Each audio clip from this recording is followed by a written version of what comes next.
5, 4, 3, 2,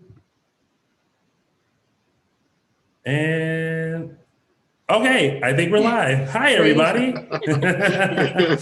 Welcome to Dishin Days, where we give you a full dish of this week's episodes of NBC's #1 hit soap opera, Days of Our Lives. I'm your host, Tony Moore, and I'm joined by my gaggle of gals. We have somewhere on the screen, Mr.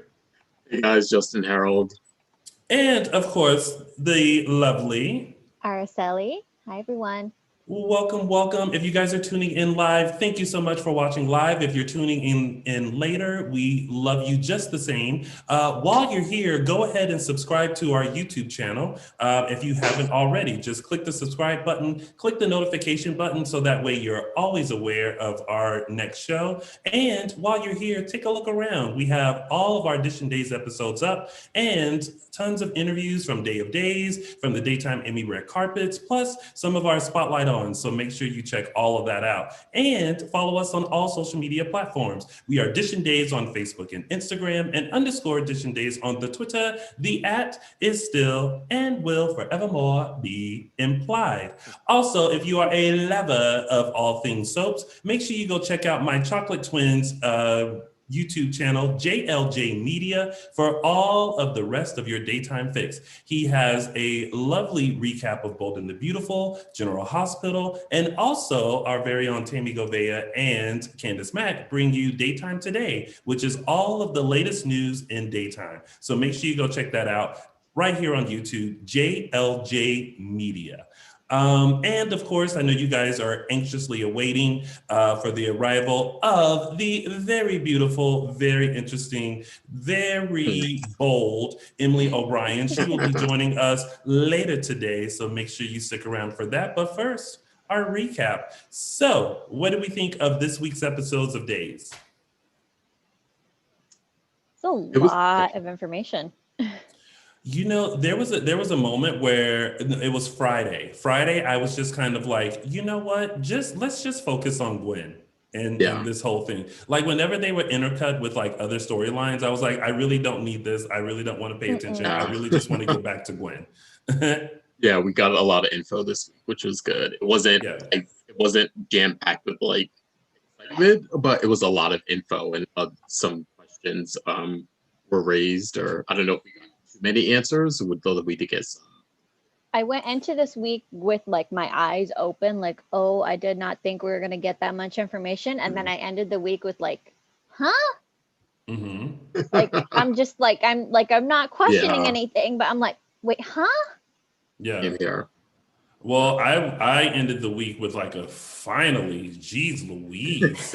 Like, oh my God, we have been waiting for this moment to like happen, and here it is. So let's break it all down, shall we? It is now time to start Dishin Days. You know what? You gotta love a lag in the internet when you have to wait for each other. I know, right? All right, here we go, everybody. We said it, and of course, forget it. All right, well, so let's kick things off with the first storyline. We have Xander, Philip, Brady, Chloe, and Sarah. I mean, it just still kind of seems like a lot of the same thing this week. Just Brady coming in and talking to Philip about the dissolve of the company that he was trying to launder the money to. And just like, you know, again, feeling like Philip's life is 10,000% in danger. How do you guys feel about, I mean, I feel like there wasn't a lot of movement in the storyline this week. No. Like we just kind of, except the only thing was Brady's protectiveness of Chloe. Yeah. What did you guys think when Chloe suggested that Philip stay in her room versus Brady's room? Because now the mob is after Philip. He already got the call from cousin Angelo. He needs some place to kind of hide out. He can't go home because that's the first place they'll look. Chloe said he can stay here with Brady. Brady was like, I got a kid. You dealing with the mob. I'm not trying to get too entangled with that. Chloe was like, stay with me. And Brady was like, that ain't gonna happen either. And everyone went, So what do you guys think about that? I think they're kind of playing fast and loose a little bit with Brady. I mean, we're coming from the point that they've established that they have this great friendship now. We know they were married a million years ago, and at this point, they've actually been friends longer than they were married or romantically involved. So I think it's always justified from that point, but then they're throwing in these little like scenes between them that are they're making it seem like it's coming off romantic. So I don't know what they're trying to stir up, if they're trying to get another triangle going or what's going on. But even from a pure friendship standpoint, I think Brady was making a lot of sense. I mean, like if you have someone after you, you're probably not the person. You probably shouldn't be dragging Chloe into this. And yes, she's involved, but you shouldn't be hiding out with her. Like, let's be smart about this. I'm also I'm ready for like this like weird this like feud between them and kind of I'm like, I think we can finally move past this. I don't know what they're trying to, if they're trying to set up another triangle possibly, and maybe they're trying to reignite it, but I'm ready for like Brady and Philip to like bury the hatchet finally and like move on as family members, as people who have a common goal, as people who just be cordial. Like I think I've had enough of them as enemies. I think also like especially in this situation, there's a bit of me that realized I kind of want Philip, Brady, and Xander to just kind of come together and not be so against each other, because Xander at this point doesn't care. He's like, oh, well, like, you know, if something happens, it happens, you know, no skin off my back. But, you know, but then there's Sarah who was like, no, like, we don't want him dead. And so she contacts Rafe, which I don't understand why everyone is so quick to call the police. Like, you know, you can't call the police on this stuff like that. Like, you dealing with the mob, Sarah. Like, you can't just up and call the police, you know. God, and it's like Rafe couldn't really do anything because they still had to be secretive about it. But there was a moment where I did wish that that they kind of like Xander just kind of buried the hatchet a little bit, worked with Brady to protect Philip. And so then that way they can like work together to kind of rebuild the Kyriakis name. Yeah. But I'm with you on that. I'm also kind of like, when Chloe was like, you can stay with me, I was like, honey, I'll stay with Chloe, because let's not forget, Chloe had to deal with Mateo and the mob before. And Chloe, she's killed one mob king already. Yeah, exactly. Like, and excuse my French, and sorry, Mom, but Chloe ain't no punk bitch. So she's just kind of like, listen, I done dealt with one mob. I can deal with another. Like, we cool. Like, come stay in my room. Like, I got it. So I agree with pretty much everything you guys are saying. Also, like I truly, and I'm glad you made this point, Justin. I don't understand why we keep this triangle going, or we keep trying to stir it up, because it's like, unfortunately, I think it's because Philip just has like no life. Honestly, Brady has since had 2 children. Chloe has her son and has given birth to her best friend's baby. Like, they've been married and stuff. Like, it's like, honestly, I just want Philip to get a life. Because I feel like all of this started because he doesn't have a life. And when, you know, what did they say? You know, idle hands. And like, he just, and those hands just walked right over to the gambling table, because apparently he had nothing better to do. And now he's in this big old mess, and he just created this big old mess. And I'm just like, at this point, I'd be like, man, you clean it up. I'm sick of this. I mean, I am going to piggyback on that and say, I think Philip needs more of a sense of purpose. You know what I mean? Like, I feel like this storyline is great. But I wish there was a little bit more of a purpose, so that he feels a little more settled. Because quite honestly, like, because when he was like, oh, well, that's it. They're coming to kill me. That's it. I gotta go. Like, I thought he was about to pack up and leave Salem. Because like, he has really no ties except that he's CEO. And the only reason why he wanted to be CEO was that he could launder the money. So it's kind of like, what ties do you really have?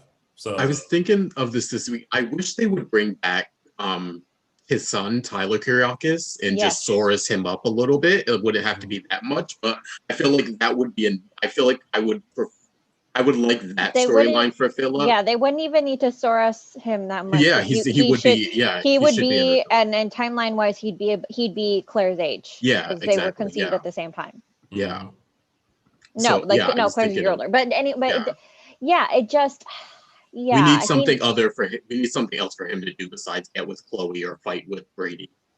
Yeah, and the love triangle with Chloe. Again, doesn't need to be there because, as Justin just said, Brady and Chloe have been friends longer than they were ever married. Yeah. Mm-hmm. Let's see some comments in the chat room. Mom to Abigail says, "I still love Philip." Jory Hall says, "Philip should stay with his mommy." Brad K says, "Kate can always clean up her son's mess," which is true. Megan thought of the ship Philip and Gwen. Dylan Matthews says Philip and Gwen would be interesting, but I don't think Philip is that evil. Well, we'll get to that. I don't think Gwen is that evil either. I think she just executed a revenge plan. Gwen deserves better. I actually would not mind Xander, and Xander is Jack's best mate. That's what Sally said. No, we like Sarah and Xander. No, remember Sarah is Xander's conscience. If Xander didn't have Sarah, he'd be going off the wall. I mean, look at what she did this week. She was like a pushy Jiminy Cricket. Yeah. I do like this idea though. J2 ever says, "Sounds like Philip needs a life coach." Terrence, perhaps. Yes. I'm all for coming in. You know what? Terrence could be another therapist, psychologist. So that way you can either go to Terrence or you can go to Marlena. Yes. Oh my God. Salem needs another psychiatrist. Yeah. I'm visualizing it. That could happen. That's it. That's how Terrence comes in and he's a part of the hospital, and then he can be up to some stunts and shows and shenanigans. It's Vitale. Yeah. Exactly. Terrence Vitale. All right. So, and that's pretty much it with that storyline. It just kind of hit just a little bit, but they're still trying to figure out basically how to protect Philip and where Philip is going to go. Next up, we have Tripp, Charlie, Ava, Steve, Patch, Allie, Claire, Ben, Nicole, Rafe. What did you all think of the meeting of Tripp and Charlie? First of all, there was like no hello. There was a little bit of shock, but there was no kind of like, hey bro, like moment. It was like they just kind of went right into a conversation. What did you guys think of Tripp and Charlie's conversation this week? We got so much more information than we thought we were going to. I mean, remember how last week we thought that it was going to be a long time before we even got information on his dad? We got that information. And it just shows just how where Charlie is like Gwen, where they've just been holding all of this in.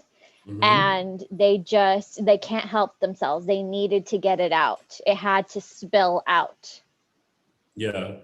I go ahead, Justin. No, I was going to say, I agree. It was a big, like, history dump, so to speak. And I think, like, they revealed a lot that we thought maybe would be revealed later on or would maybe lead to another storyline. But it was just like, this is my histories. Here it is, so you understand it. I was actually really, really surprised about that. I thought Mike Manning was great in that scene.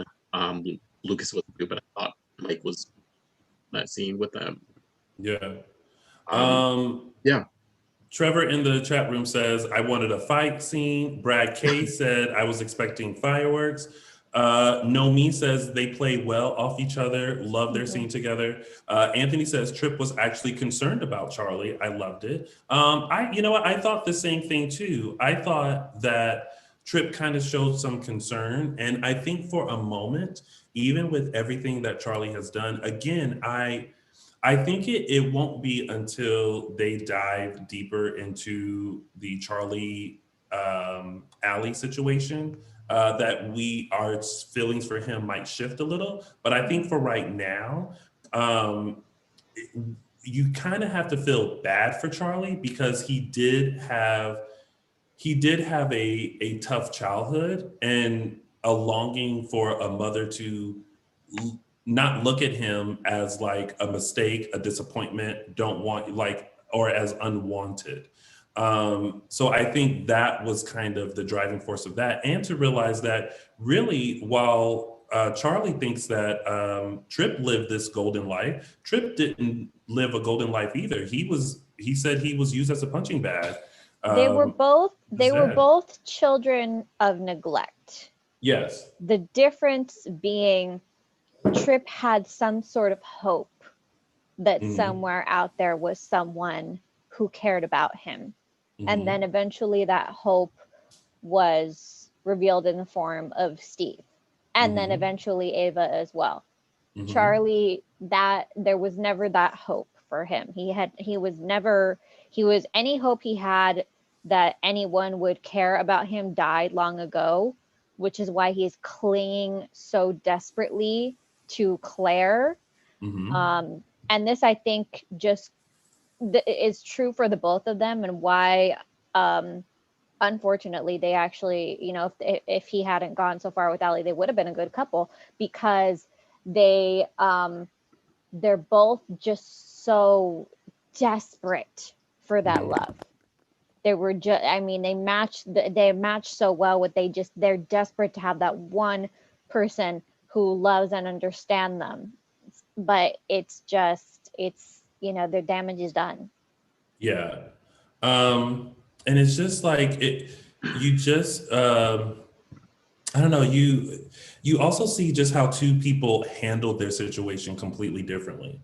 I think Charlie continued to long for the love and acceptance of Ava, who he thought there was a glimmer when they started working together, but then it was still just as concerned about Tripp, and Tripp kind of luckily had Steve, who's a great father, to kind of take him in and really like build him back up.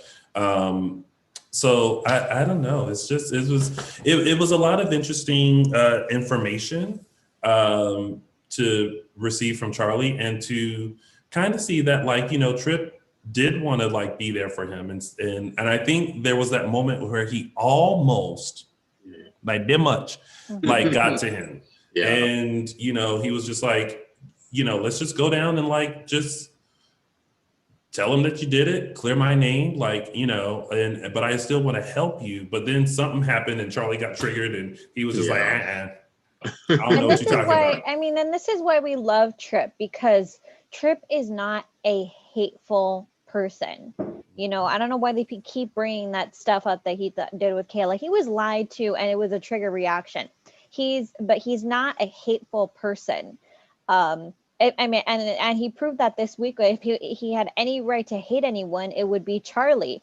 And now Allie's fretting that, what if I accuse the wrong person? Is he gonna hate me? I could totally see her tripping over herself trying to apologize to Tripp, and I guarantee Tripp is not gonna blame her for one single second.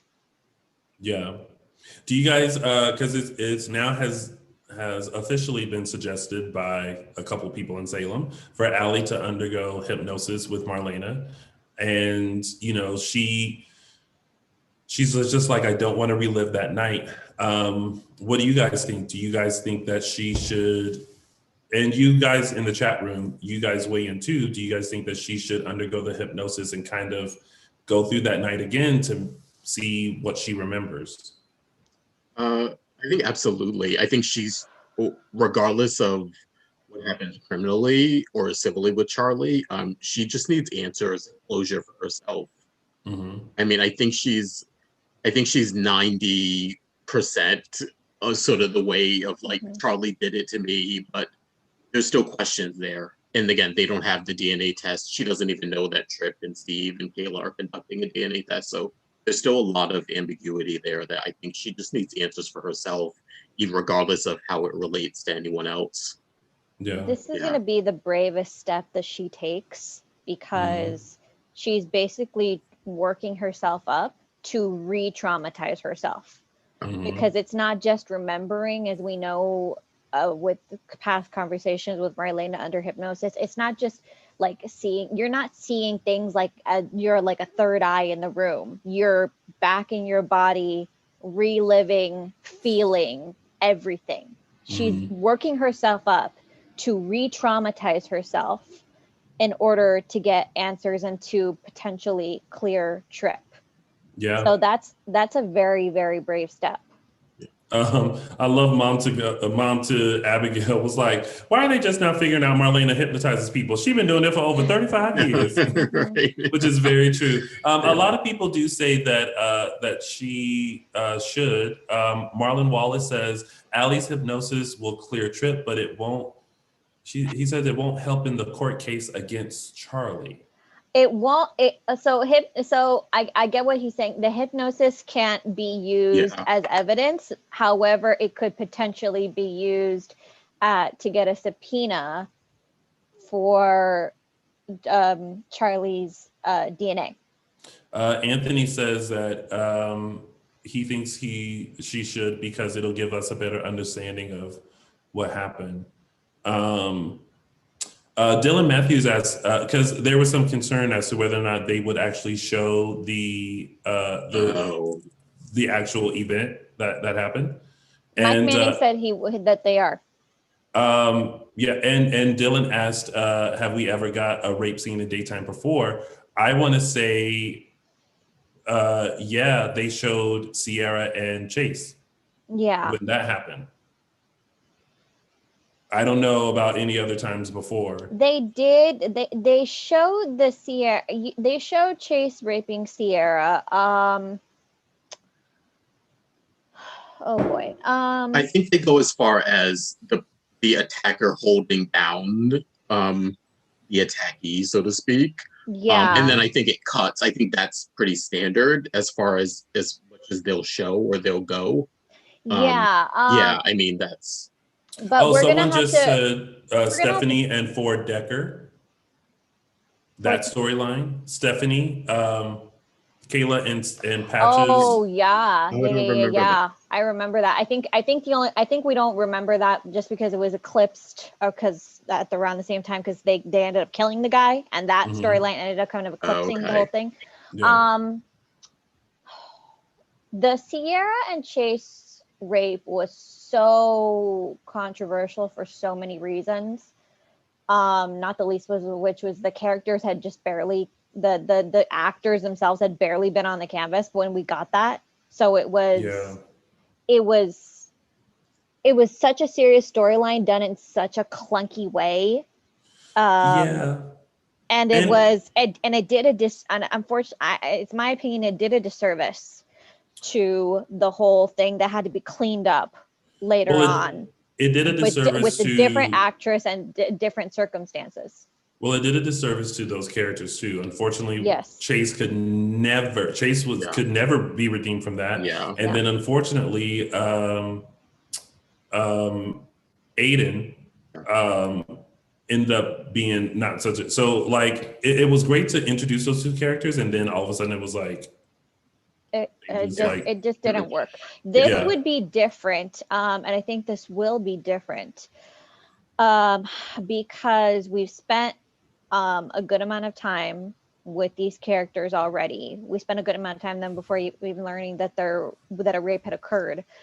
The thing you have to realize about the filming of those particular scenes, and why I think Mike Manning was so emotional about it when we talked to him, is because you actually have to be in it, even if there's just suggestive poses. I've worked in the framing of some of these scenes myself, and just the framing of like someone actually like grabbing someone's wrist, even that, and holding them down, like it's kind of scary to even put yourself in that kind of position, even in a fictional way.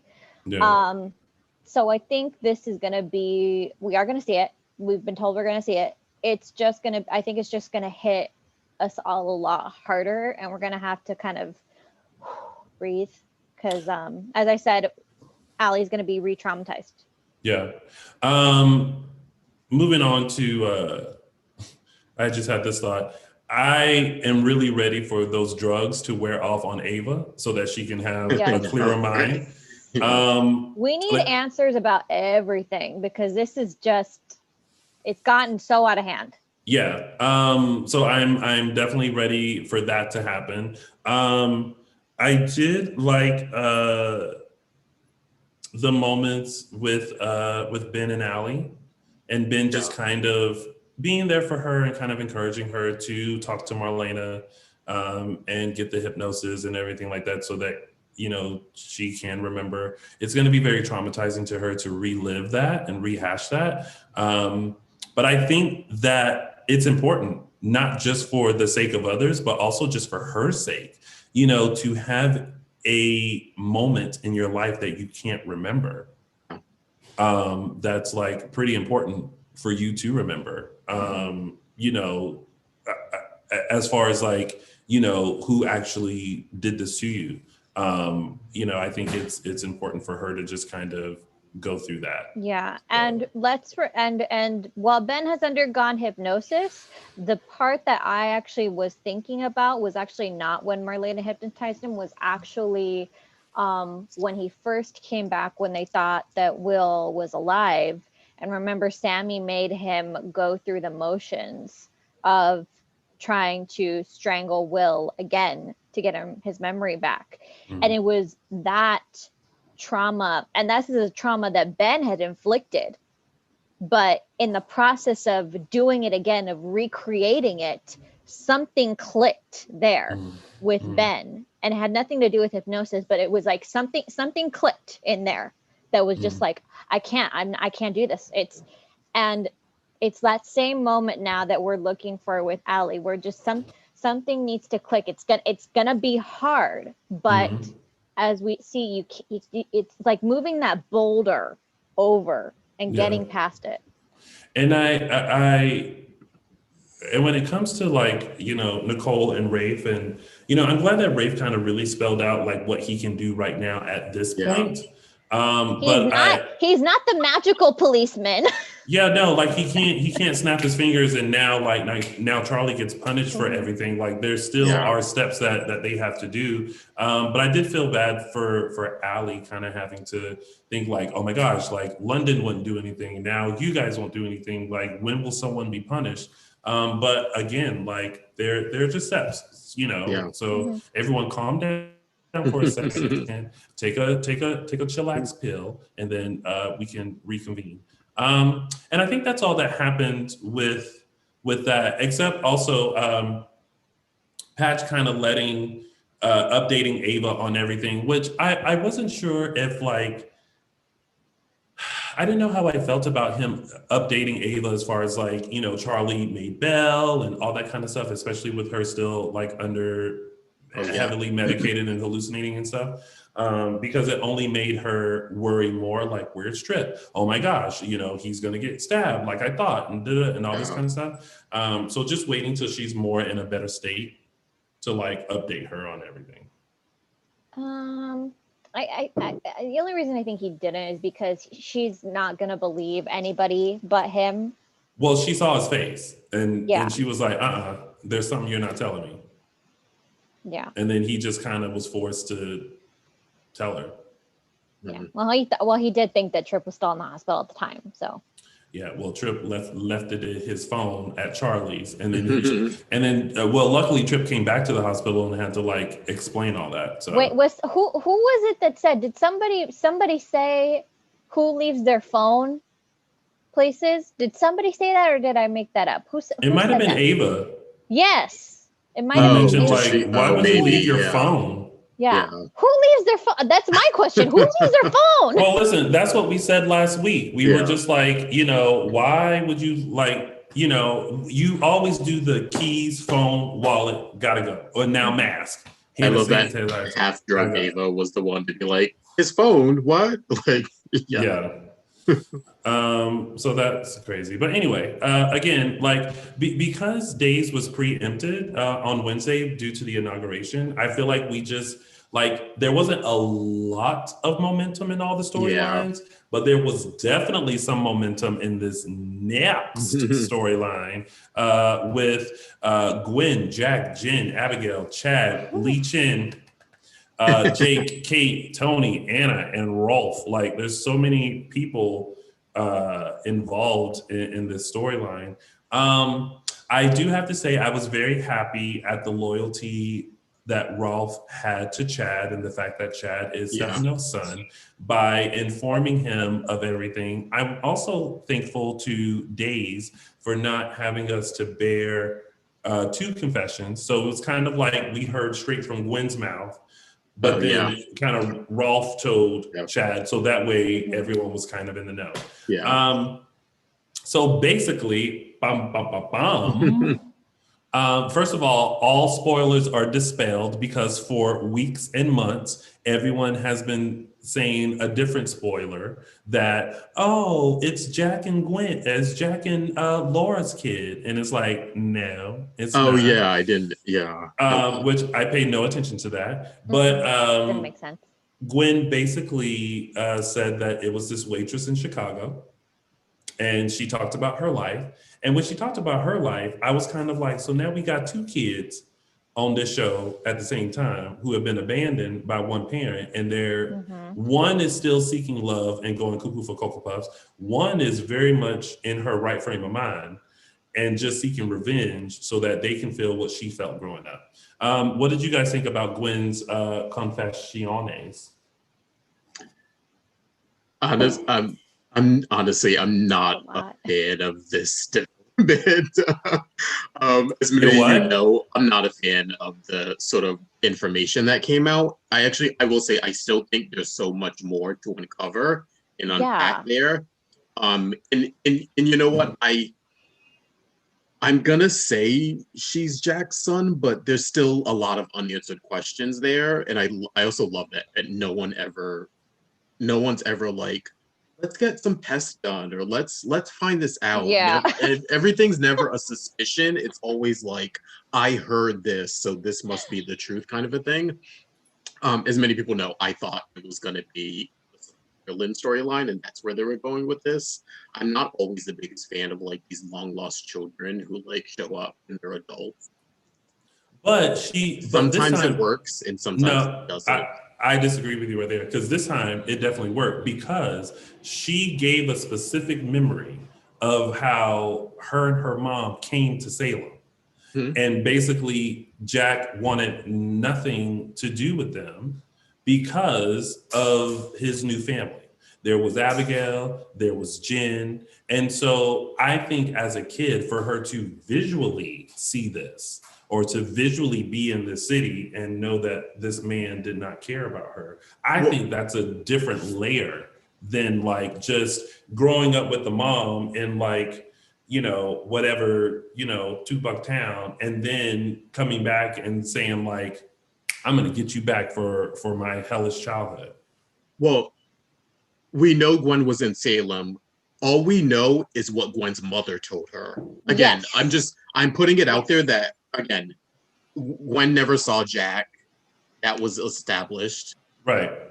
So Gwen's in a hotel in Salem as a little girl. I'm not saying she's not his daughter, but I'm just saying that sometimes the facts don't always add up. And that so you're thinking that Gwen's mom lied and said that this was her daddy.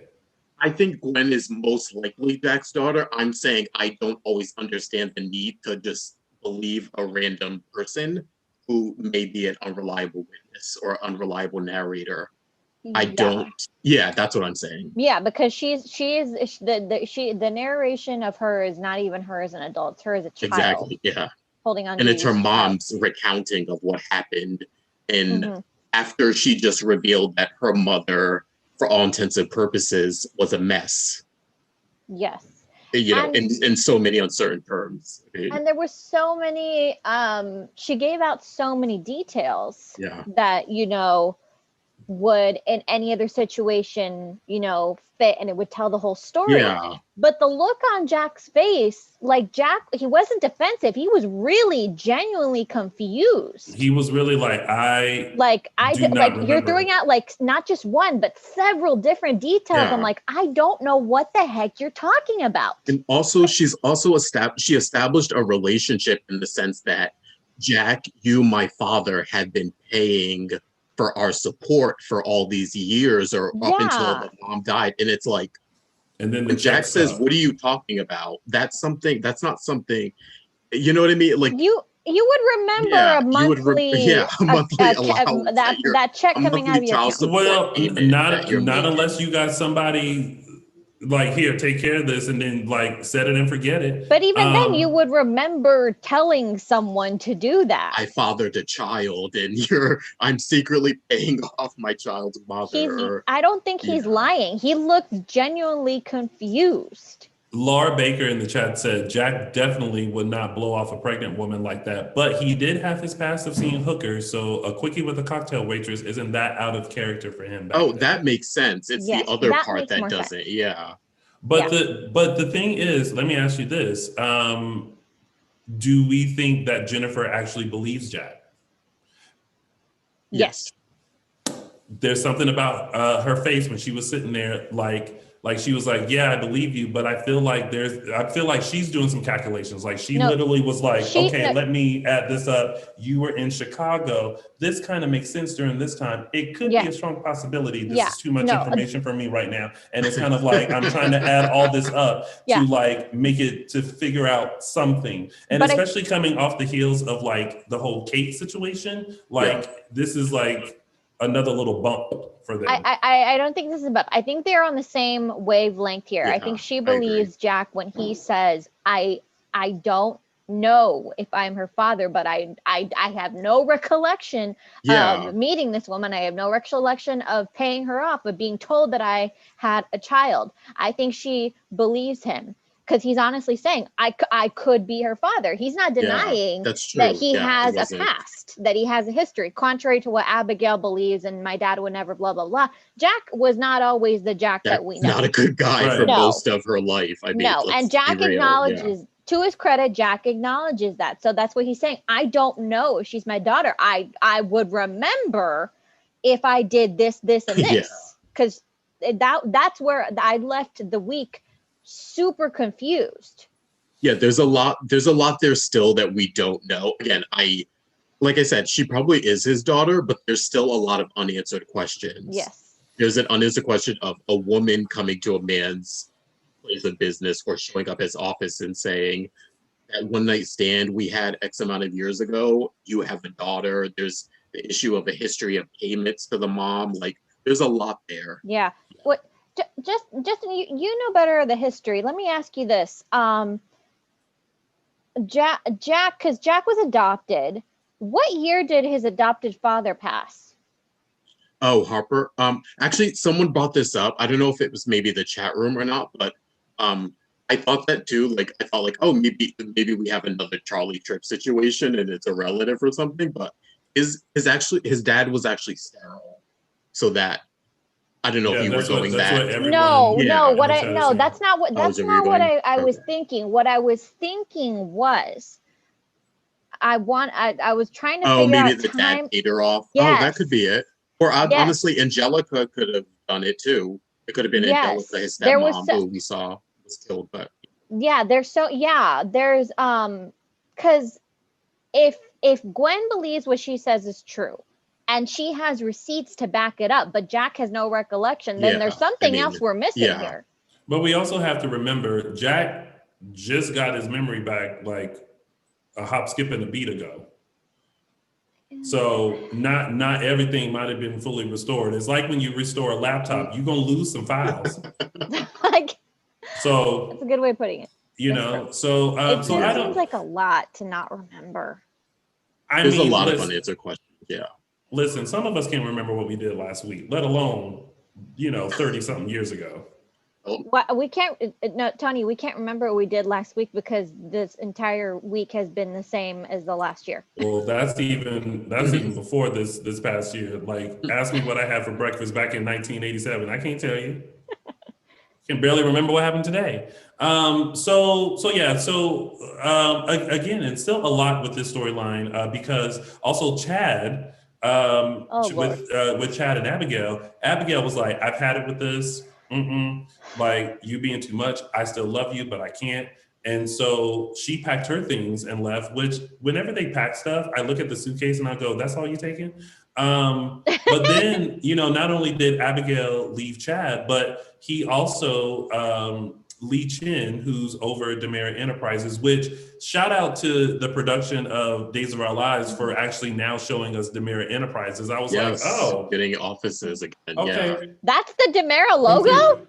Is it the first time we've seen that? I think it's the first time we've seen it. Did we see it when Tony and them were, or Andre was there? We used to just see like almost like a hallway and like these offices behind glass. Wasn't it? I don't think we saw the logo. Yeah, but, I don't know if we've seen that before. Chad stepped down because the intruder released the whole article of what happened. Lee Chin came in and was just like, you know what? And I'm like, if y'all exchange CEOs one more time, like, what is going on? But now, Jake is CEO. For some reason, I'm so looking forward to this, and I'm so glad that he has the support of Kate. Kate was like, you can do it. You'll be fine. Yes. I'm liking that development. There was some weird, I don't know what's going on. There was that weird scene. Now it's like they're setting it up. Now Tony like wants to be involved, where he like swore it off before. Then there was that weird scene with him and Kate where it was like giving me like slight Andre vibes. And I was like, wait, what are they doing here? Like, there was some weirdness going on. I don't know. I don't know. Oh, man, I feel is it just me, or did you guys pick up on those like? This is why, like, I'm gonna throw out something weird. I feel so sorry for Victor and Stefano Beyond the Grave, because they basically they spent their entire lives building up their companies for their children, and now nobody wants it. Well, or they all want it at the same time. They all want it for the wrong reasons. They don't want the company for the company. They want it like, oh, it's like everybody has a different reason. It's their birthright, or it's my turn, or it's like, oh, I can just jump back in whenever I want. No one wants to be consistently there doing the work. Yeah. Someone was saying they see a Jake and Tony storyline, which, I could see that too. Someone asked, what experience does Jake have as CEO? None, but I mean, he Dimera's in his blood, so he hasn't had a scandal written about him recently, and that's about as best as we're going to do right now. And I like that they're acknowledging it too. They're fully acknowledging that Jake is inexperienced, and so they're not going in it with like, here, we're handing you. It's more like you're sort of the one left standing kind of thing. Mm-hmm. It's like Tony doesn't want it. Kristen's in jail. Peter's on, wherever he is. And it's like, you're the next in line essentially. Which is also very quickly how Lee Chin just kind of gave it to him. No interview, no nothing. It was just kind of like, Chad stepped down, so you're next. You want it? And it was just kind of like, okay. I think at this point the Shins are running the show, and they're just like, just give us somebody who won't cause us a headache. Yeah. I also like the little nod to the 25th anniversary of Lauren Koslow on the show, by going back to when she was on the ship with Fish and everything like that. So happy 25th to her. I also like that Anna and Gwen's conversation, which led to Anna warning Jack and Jen that basically Gwen isn't finished, and then which leads them to go to the hotel room, which leads to Gwen's confession. So there was some good movement with this particular storyline. I think the one thing that we were waiting on with bated breath was Gwen's confession. So we at least now know a foundation as to why. And now I think some more pieces of the puzzle will probably come together with that. So I guess we will just kind of see how everything unfolds. I mean, basically at this point, she kind of reached her goal. Chad and Abigail are not together, although Jack and Jen are back. But like, she's just, I think the ultimate goal was just to break up this happy home because her home wasn't so happy. So yeah. I think the motivation was lacking a little bit for me. Like I said, I'm not always a huge fan of like return child from a random person. And then it was very much like Abigail targeted, which I kind of felt like, oh, okay, here we go again. Like I feel like if it was more Devereaux targeted, I think I would feel differently about it. But you know, we'll see. I do like Gwen, and I think Emily O'Brien is great for the storyline. She's keeping me interested, but yeah. The one thing I'm like, to put a point on this, the last scene that we got of Chad on Friday apologizing to Gabby. I'm surprised he didn't swallow his own tongue. Well, I mean, he kind of had to, because it also came out that Gwen was the one that drugged Abigail and not Gabby, as they thought. We all knew. Well, we've known for a little bit, but you know, I knew back then that it wasn't them. I'm interested to see how Gabby responds to that, because I don't get her purpose in the Jake and Kate saga anymore. I don't feel like is needed right now, but to see how she reacts to Gwen, that I'm interested in. Well, you have to realize that like everyone had a stopping point before they then returned. So Gabby returned, and so kind of with her, she's kind of like, yeah, you might have moved on from with Kate, but I know you still have feelings for me, even though she's also trying to get some business stuff in order. But I think that the way that she left and how everything left and how life kind of moved on, but she probably just had that little stopping point, as all characters usually do. I think that's why that's happening. And especially since someone put like the little bug, Tony put the little bug in Kate's ear that like, you know, there's always gonna be someone younger, you know, why you know? And I'm like, but Kate can hold her own. Yeah, I think that's what Jake likes. That whole scene was weird. So let's get through the rest of the show, because just in a few minutes we have Emily O'Brien coming on. So just a quick reminder, make sure you subscribe, make sure you click like up, make sure you do that to show us all the support. We are going to breeze through our tidbits and then hopefully our segments. So basically with the Eli and Lonnie storyline, the only momentum was them calling in Xander because he had connections with Dr. Rayner, which confused him, but they are really hoping that, you know, somehow he can kind of link them together. And while he wanted nothing to do with anything.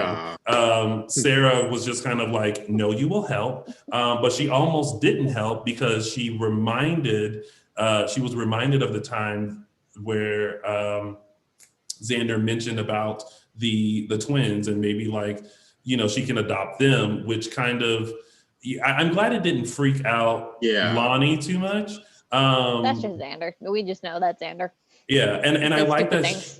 I like that she had the conversation with Eli about like, we just want to nail someone for this, but we have to continue like really thinking like logically. So I'm glad that has happened, but I'm ready for that storyline to have a little bit more momentum.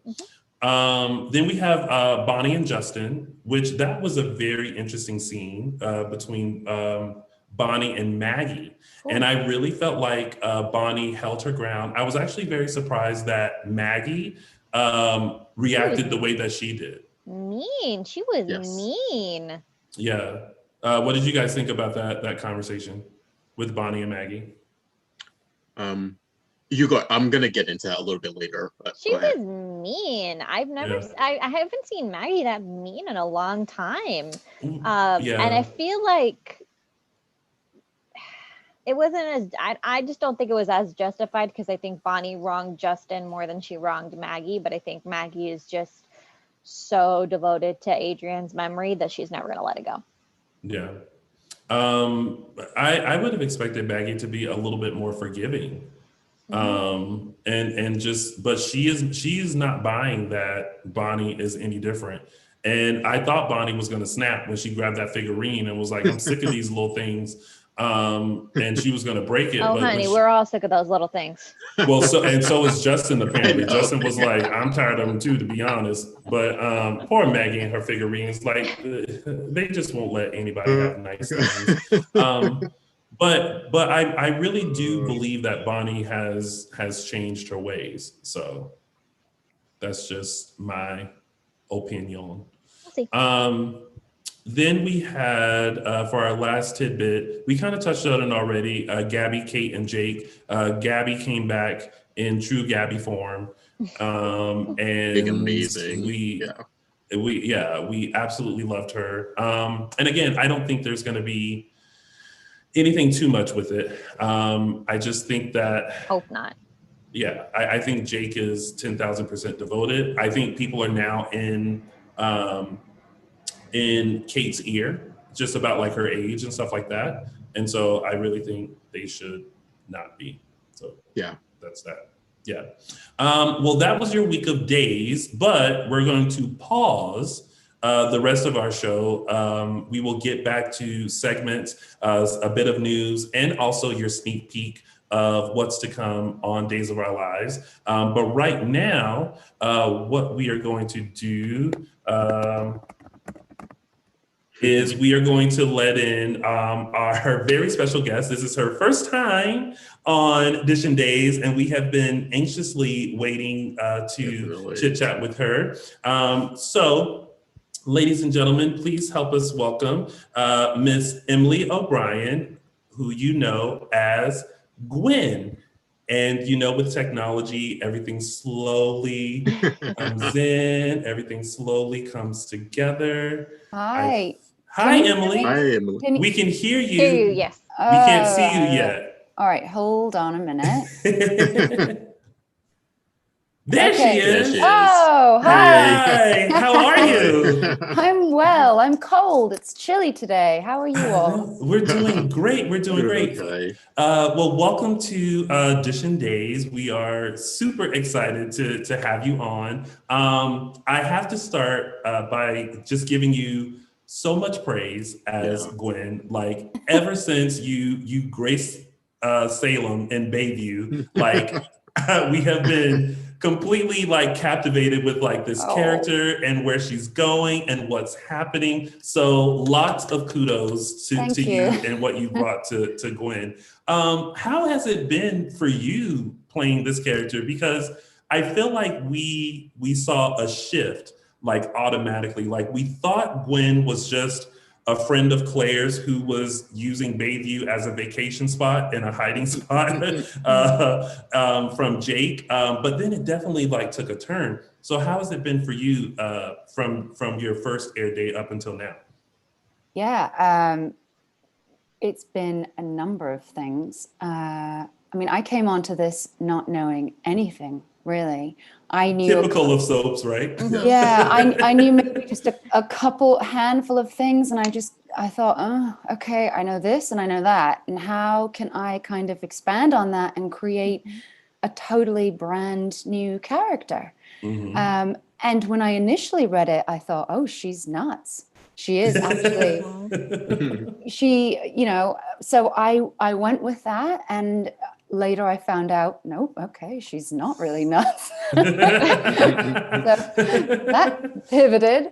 And I think that it wasn't until later that they kind of decided where to take her. And now where we are is in a completely different place. But they have managed to kind of string everything together so that it can make sense. But quite honestly, I'm still finding things out myself. They just kind of leave me little breadcrumb trails, and I have to ask, like, ooh, is there anything I need to know? Or if I, like in Bayview, it would have been nice if I would have known that I wasn't crazy. But then at the same time, not knowing and just kind of playing it viscerally, like what I think it should be.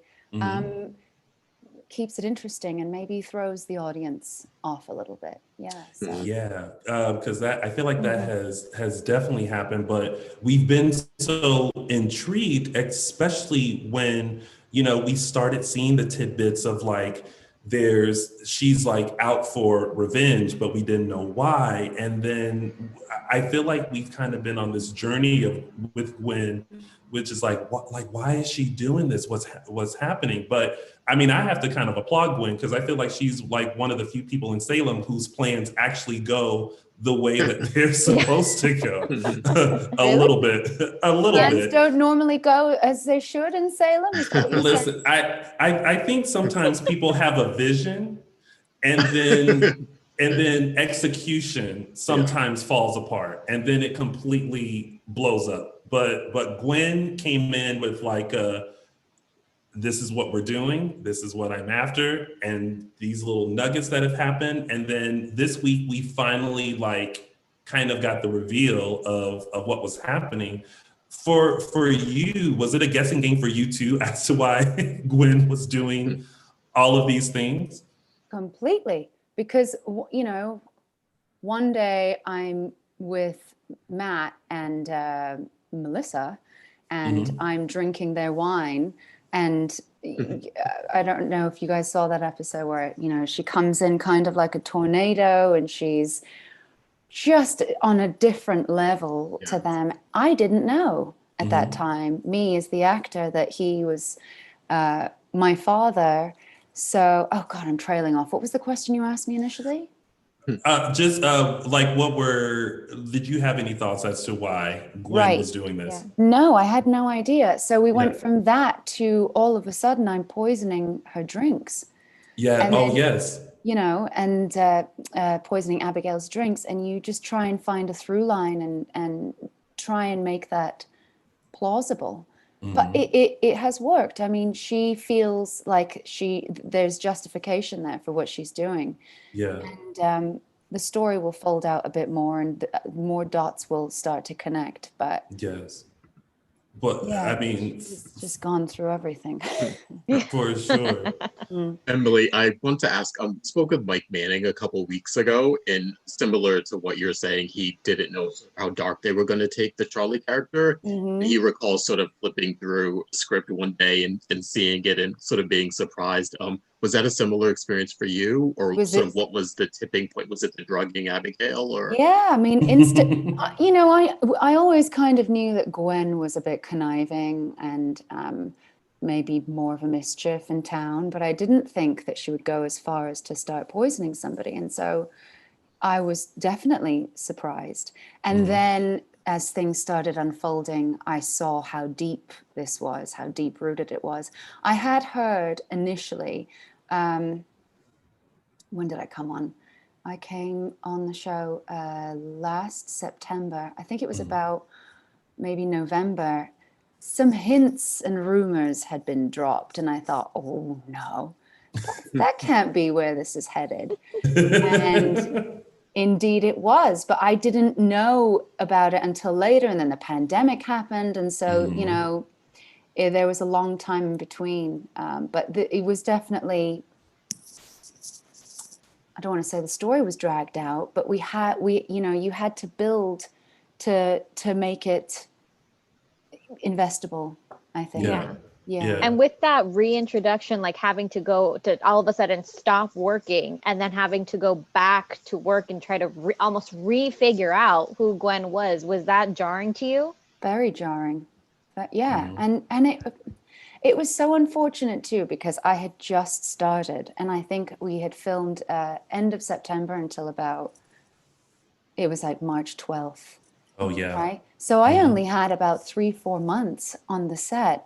I'm still getting to know people's names. I'm still like, what, this stage? Where do I go? Yeah. Where am I? And so it took me a minute, and then I was finally getting into the groove, like, oh, maybe we can start having lunch together. And I was starting to build like camaraderie with people, and then bang, that happened. And now we're even more secluded and separated than ever. It's been quite a challenge. Oh. But I just feel very fortunate that we're still able to work. We've been able to rehearse through Microsoft Teams, and we get up there and we're more prepared than ever, because you have to be. You know, we don't have blocking rehearsals anymore. So yeah, the pandemic was definitely a giant shift in everything, and I kind of forgot where we were. We picked up where we left off, and my hair's down to here now at the end of the pandemic. I could go chop it off, you know, lose all the weight that I gained. Oh my God. I'm guilty here too. I'm still trying to lose all the weight that I gained during COVID. I mean, I was just like rolling out dough for pizza and pasta and eating whatever I felt like. You could have pulled it off. Anyway. Yeah. How has it been? Because you guys have great chemistry with each other. You know, Billy Flynn and Marcy Miller, and of course Matthew Ashford and Katie McLean. How has it been? You know, getting back and working with them, and of course seeing how this storyline continues to unfold with them. I feel very fortunate that I'm working with this group of people. They have been, from the beginning, extremely welcoming. And they are the kind of actors that I feel like we can be on the stage together. And if one of us is feeling something and we're in the moment, we can go for it, and we can trust that the other person is going to reciprocate or have your back, you know, which I think is so valuable. And especially with Matt and Katie, the scenes that had just aired just this last week, I was really nervous about those scenes because for me personally, I'm not like Marcy. She is just, I just look up to her. I have so much respect for her as an actress. I think she's incredible. She can just get in touch with her emotions and be so vulnerable. And for me, that's something I really have to work up towards. I have to dig deep into dark places I don't want to go to. And those scenes in particular, it's like 3 days of prep. I'm in the bath reading the script. I'm cooking with the script in my hand, and you know, and like Matt and Katie, the entire weekend were checking in on me. Like, are you okay? And sweet. You know, and Katie's giving me advice, and she's the one actually. She said, "You should probably take a bath. It'll take the edge off." You know. And like Matt would send me articles because there was a lot of pressure on it. And me, I'm very critical of myself, and I put a lot of pressure on myself too. And so I wanted it to be rooted, and I wanted people to feel like they finally got the reveal that they were looking for. And I wanted it to be as authentic as possible. And so, just going back to what you had asked, Matt and Katie have been just so in it with me and so present and so by my side. And I'm so appreciative of them for that. It feels like we're all running in this together, you know? There's no one trying to up each other. So that's been very, very comforting. I feel blessed.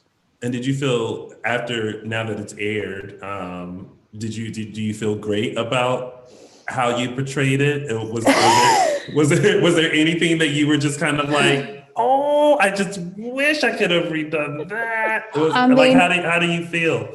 Always. I'm the kind of actor, I'll watch myself, you know, like with like one eye. Oh, like this, like, oh gosh. I don't like watching myself normally. If it helps, we'll just let it out there that we praise that performance. It was very believable, very emotional. A lot of exposition, a lot of story, but like you knocked it out of the park and just delivering it and just having us sort of really get Gwen's honest perspective there. It was, really well done. Thank you. That really means a lot to me. I mean, thank you. Honestly, I really wish they would have just devoted Friday's episode Yeah. to you all, because they would Yeah. they would intercut with like other people's storylines, and we said this during our recap, and I would be like, no, go back to Salem Man, go back to Gwen, go back to It's that. almost distracting. Yeah, because it was such a a moment that we've all been waiting for. You know, the why Gwen was doing all this, and I felt like the three of you captivated us and kept us in that moment to where we were literally like, I want more. Like, tell me more. Like, what happened? Like, why did Tiffany do that? Like, what? You know what I mean? Like we were, and for me, I'm also a very visual person. So even as Gwen was like describing like her childhood and what she went through and everything, like in my mind, you know, I was trying to picture, what did her mom look like? What did Gwen look like as a kid? And how was she feeling? And I kind of got the feeling of like, I get why Gwen is probably pissed and is like, you know what? I'm going to make you feel exactly how I felt. And I'm going to, again, derive a plan, which I picture Gwen kind of like sliding over in life and like pulling down a PowerPoint presentation and like really just kind of going through everything. Like she has pictures of like Jack and Abigail, and she's I'm just going to, you know, get all of you. But it was an amazing moment. So if you ever, for some reason, between Friday and now, doubted your work, please don't. Because it was amazing. It was really good. Like I think all the holding the scripts like while you were cooking and in the bath, and everything, I think it has all paid off. And that's the beauty of soap fans, is that you know what, we're very honest. We'll tell you if we don't like something. Right. You're gonna tell me that was shite. Get off our show. You know, we have I feel like we have a way of being very polite about things that we may not gravitate towards. Instead of saying not like gravitate towards, but no, it was absolutely great. There have definitely been some fun Gwen moments for you. What has been a moment for you that's like, this is actually like kind of fun to play this like little devious character and see this plan like unfold? Like, what are those fun moments that you got to play as Gwen? Well, yeah, going back to that scene with Matt, and it was Missy initially, where she comes in and she's in a robe, I think, and talking about how she was going to do this sex video with Jake, and it was interrupted, and they're trying to enjoy this lovely little date. And I take their expensive wine, I think, and I drink it right from the bottle and I offer it back. You know, like, that is just gold. I want to do that every day. Really? Not the scene with the bat? Oh yes. That was the day to get out all aggression. Yes. That great Whipple bat, and just like going to town on Horton with Town Square. a child's plastic bat, mind you. No, I would like not to revisit that. The bat scene. No, but I you know what I really liked and I miss is the like back and forth tug with Jake. I really liked that stuff in the beginning. Because I feel like you could just sense this like sexual energy coming off of Gwen, and he wasn't into it, and then they'd fight, and then she'd get drunk, as she does. You know, and that was just really nice to play. And Brandon that was like a ping pong game with him too. You throw something at me, I throw something back at him. That was good stuff. It was more of a building as opposed to like working yourself up. You like worked at it together, building. Yeah, and that's what makes it fun. And we'd go out there and we wouldn't know what we were going to try, but I feel like I'm like, okay, he's game for this. So eventually, in my mind, I would try and make it a point to kind of like throw something at him every time we had a scene together, and bang, he would just go right back. Like I remember, I think I like flung my underwear at his face in a scene or something while I'm packing or something. And I didn't think he was going to do that. He chucked it right back at me. I'm like, yes, I love that, you know? Yeah. So yeah, that stuff's always good. Emily, I've been loving the scenes with you and Leanne, Miss Anna. Are we gonna get a little more of that? I feel like that was really just kind of fun scenes of two opponents that were kind of equally matched there. I don't know. Should I tell you? Yeah. Well, if you don't get in trouble. Yes. Keep your we always tell guests keep your job first. Yeah. And drop you can drop a nugget that is in suspense and mysterious, but you know, we don't have the budget that Days does, so we can't like if for some reason something happens, we can't pay your salary. So yeah. I will say everybody has to run into everybody in Salem at some point, right? Okay. As they always do. So I'll just leave it right there. Okay. Speaking of you and Leanne, the scene when she first meets Gwen and she would not let up, and she was just like, "Oh, how are you?" What? Yeah. And just asking, and you were just like continuously trying to get away. And then for me this week, the Tripp where she like put her foot out and you tripped over her as you like how was talk about that day and those funds with those scenes. Well, I mean, that's bound to happen, right? Yeah. I was wondering when somebody was going to ask Gwen what's up her sleeves, because she was like just a puppeteer with strings. She sits back with a brandy or a scotch and she just watches the cards fall. It was so easy for Gwen. And then here's somebody who's really just snarky and on top of it, and she starts asking the questions that nobody else is asking. I think I think it was about time. Yeah. And the same with the Tripp. It's not the first time Gwen is gonna experience somebody trying to trip her. I'm sure you can imagine that. I don't think I'm giving anything away there. I have a technical question. How are those? Because as we've seen, like Gwen's gonna get beaten up quite a bit. I think just for her nature. How are those stunt scenes? I know you said you can't be blocking scenes anymore. How are those stunt scenes working out? Because this is not the time to go to the hospital. Right now. Right. They were relatively easy. You know, Marcy would just really punch me in the face and I'd have a real black eye. No. She as oh my God, am I spoiling something? I think you all know that she gets punched next week, right? Maybe. I swear there's a preview. I swear there's a preview. Sure. We haven't watched the promo yet. But if it's in there, you're fine. But it could be there. If it's in there, you're fine.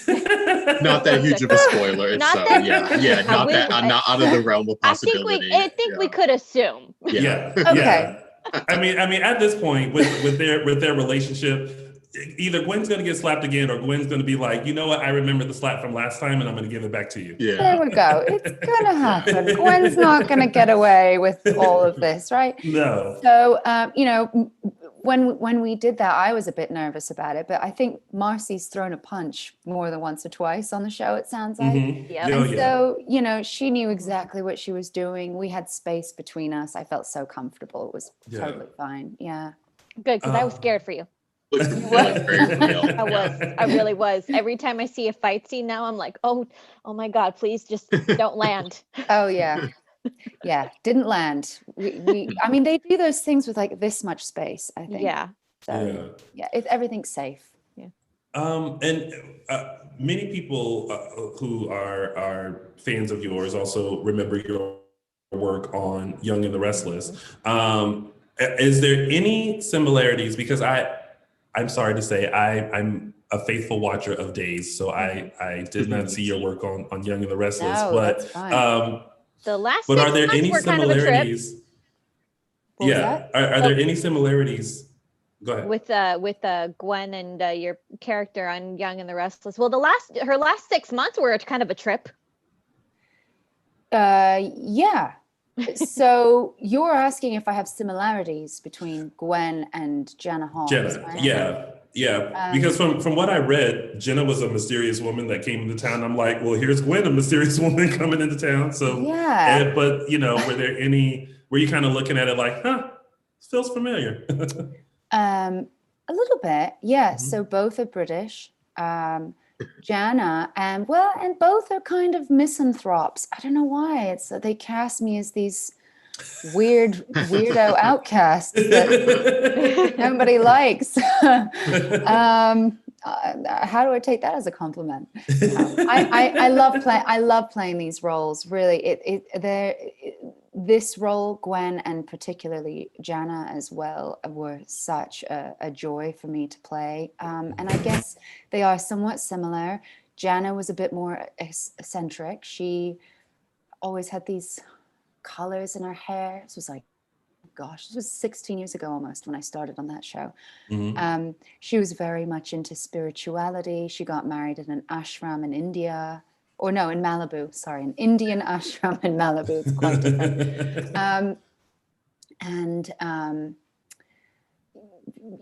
Loved Ouija boards and things like that. And Gwen is more of a rebellious, outcast who had a very rough street upbringing. Involved with Jake, who was involved with the mob. So there are similarities there. But if you really break it down, they're two totally different people, which has been nice to do something on the other side of the spectrum. Not so far as playing an ingenue, which I feel like that just doesn't suit me so much. I do remember when you first came on, and I mean, who doesn't love an accent? And I was like, is that really her? Like, is that how she really talks? I was like, and a couple of fans each week would come into our chat and go, is that really her and how she sounds? And I think we can now confirm without a shadow of a doubt, Emily is just using her natural accent. Really? You think? No, I put it on. It's a little bit stronger. And yeah. I've been in the States for a long time, so I totally sound like this now. I'm Americanized. You have the LA accent. That's what you So LA.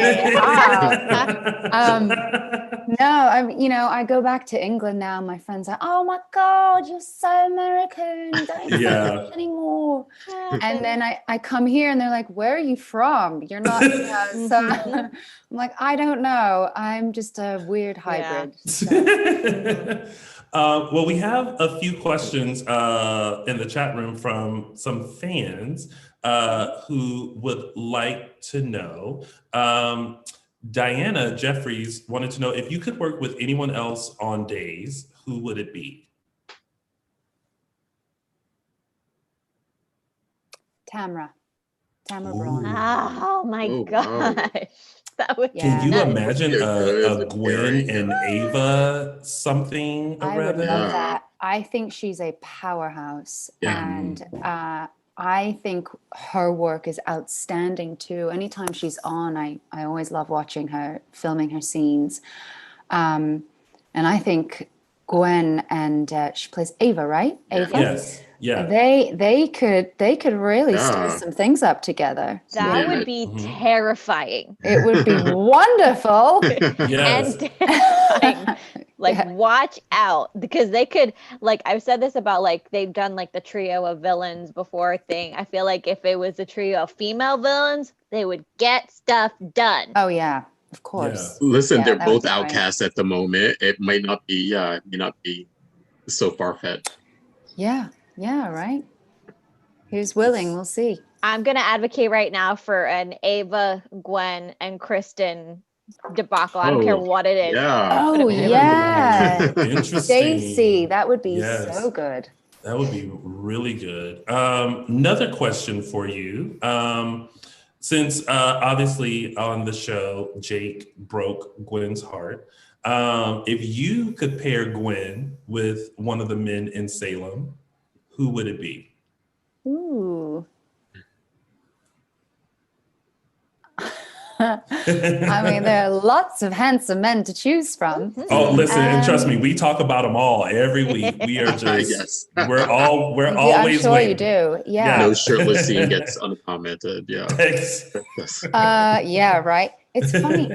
People have asked if I would be set up with Paul Telfer's character. Oh, Xander, Xander. Yeah, Xander. I don't know how that would even the paths would cross, but maybe because they're both from the other side of the pond. I don't know, and that could be an interesting dynamic. And they're both schemers. Yeah.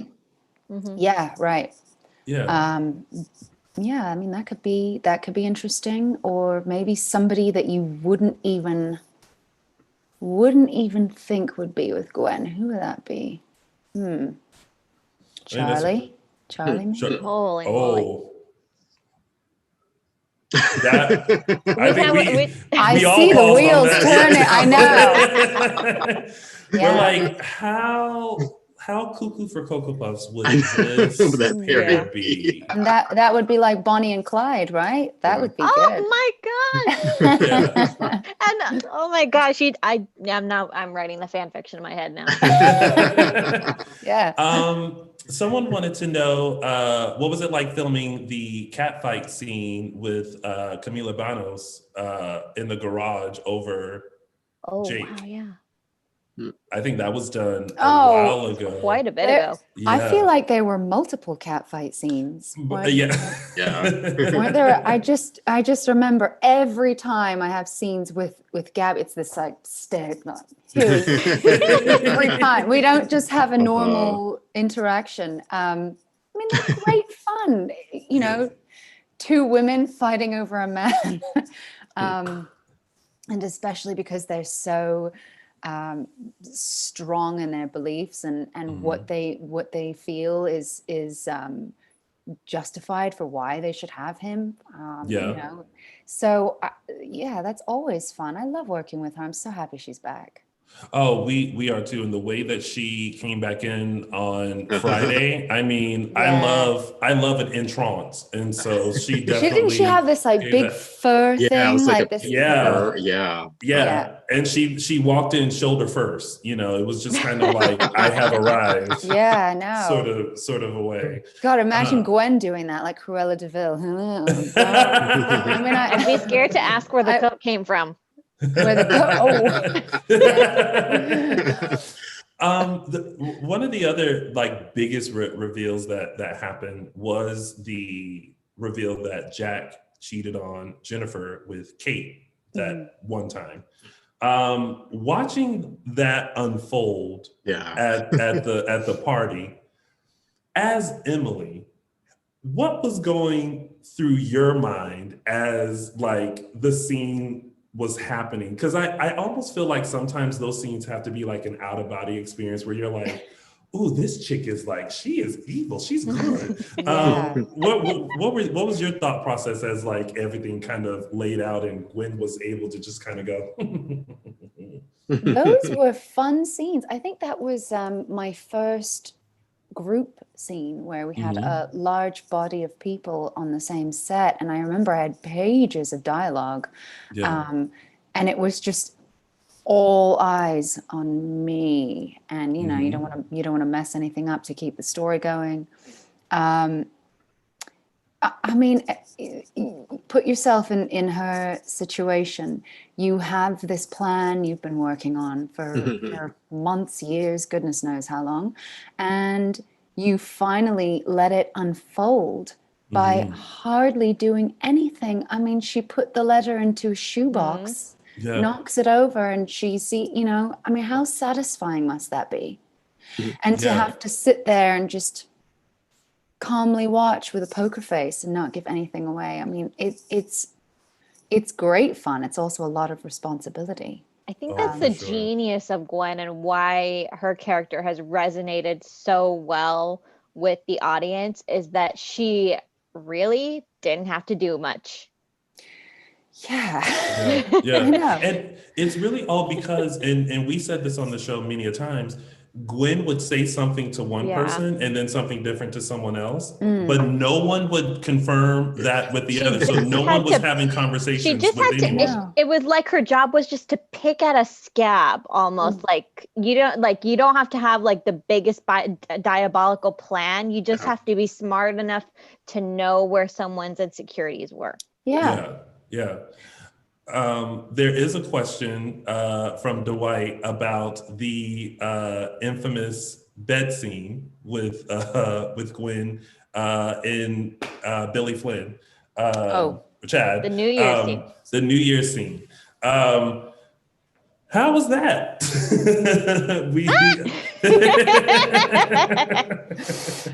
That was really great because again, she's working her magic with manipulation. Mainly though, all of that was on Billy. He was the one who was having the revelation. Gwen kind of just planted the seed and watched him once again unfold and kind of make this his reality. And so I remember just kind of being able to sit back again and just watch Billy. And I thought he was so wonderful in those scenes. So that was great. In fact, I remember he was so good. We shot a take, and again, Gwen's supposed to just have poker face, and he's got me crying. Stupid Billy. and he looks at me and said, "Why are you tearing up?" I'm like, "My God, you're crying over there over your wife. I see your little lip quivering. You know, of course, I couldn't help it." So yeah, those were great scenes. To just go through that with him, because we haven't really had. It's all been kind of this lead up to what's going to happen between Chad and Gwen, and so seeing him kind of lose it and become vulnerable, I think, and Gwen just slithering in, I thought was a great dynamic to see.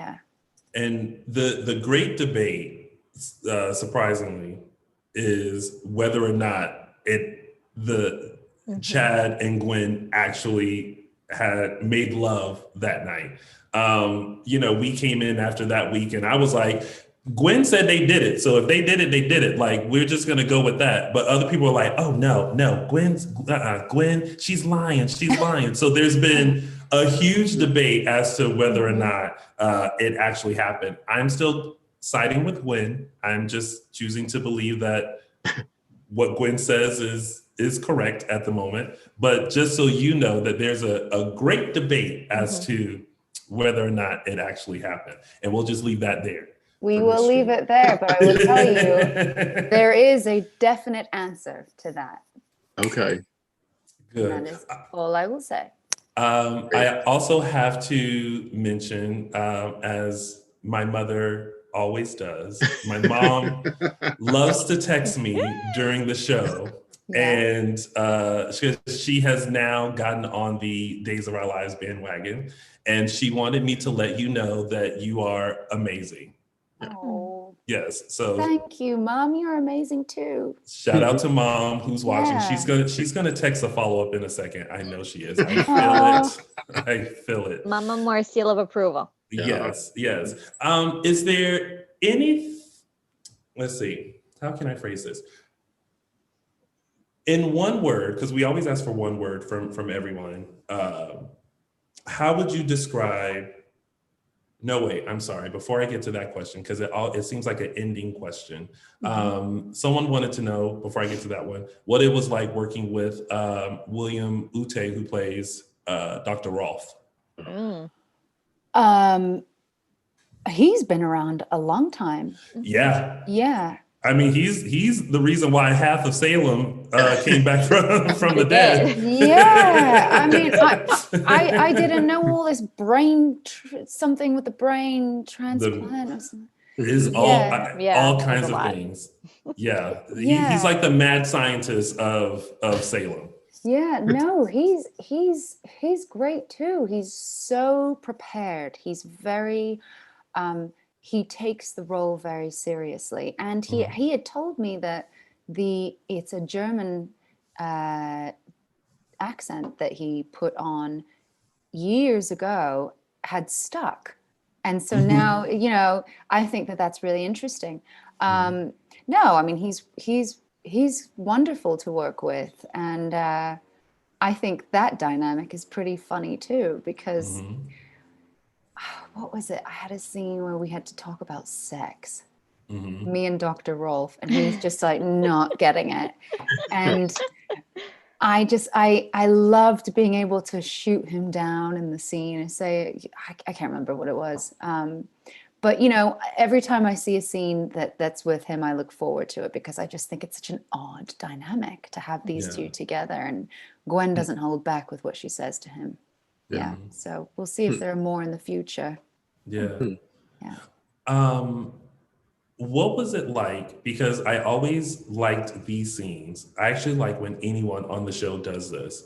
But for you, I love the scenes where everyone has a conversation with the Stefano portrait. Yeah. Oh God. Yes. and This for has been the great debate. For the longest time, I would come on here and we would recap, and I'm like, yo, there's some connection there. I was like, no one just talks to Stefano's portrait. Like, who just has a conversation with Stefano? I don't know if you know the history there, but that portrait is like, not anyone just talks to it.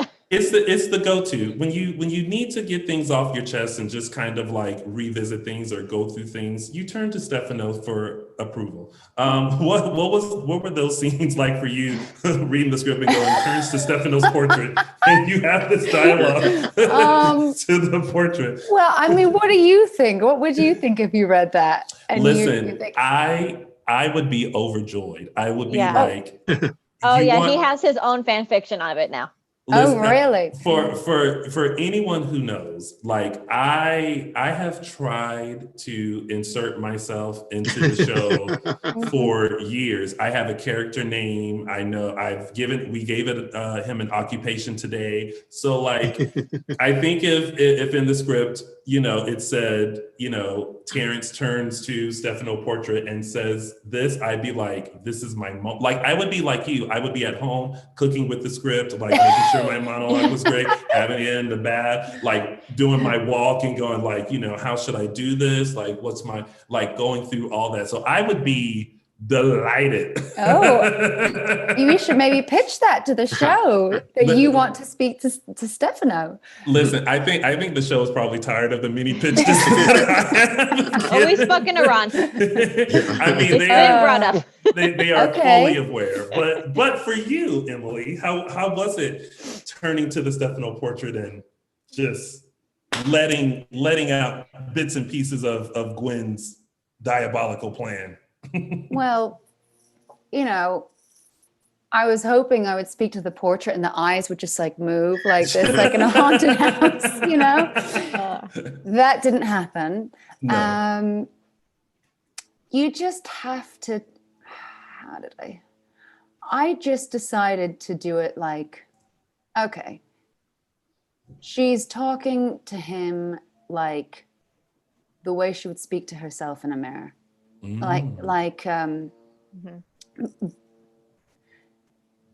Reassuring herself and looking at the portrait and saying, yep, you've got this. This is between you, like the way De Niro speaks to himself in the mirror and what is it, Taxi, right?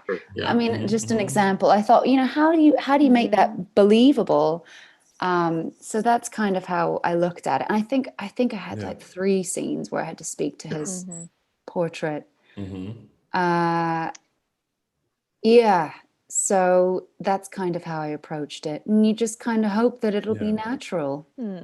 Actually, it was incredibly believable. Just for me, it sent me down a rabbit hole to where I thought I had it figured out who you were and what your character was. Of course, that me and Araceli were on the same page. It totally dispelled that this week. But just the fact that you talked to that portrait sort of brought up other storylines in days past, and it was like, okay, she's speaking to the portrait, so now I know who she is, and of course that was debunked. But it's very interesting that from your standpoint, you're basically kind of just saying, like, dispelling our theory that like she ever had any connection, interaction with Stefano, because you don't know how big that portrait is, like the deal.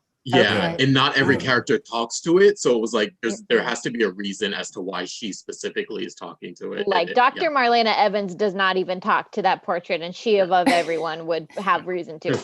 All right, good to know. I will continue practicing talking to my portraits at home then.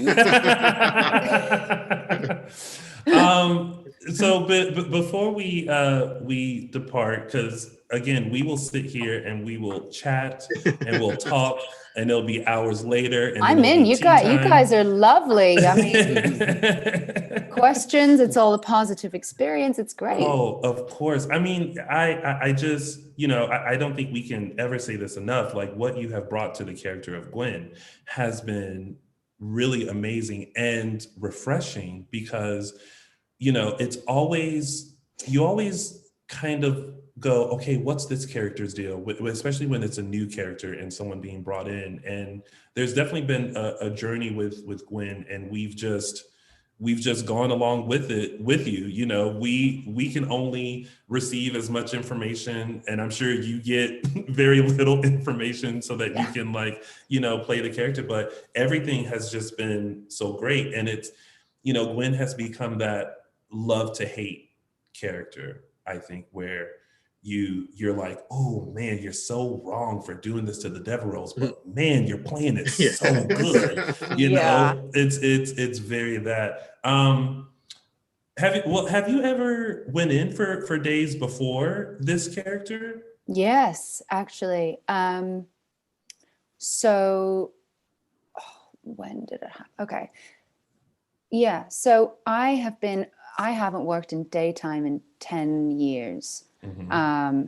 I've been doing I do video games and animation. That's been my primary work as an actor, like motion capture.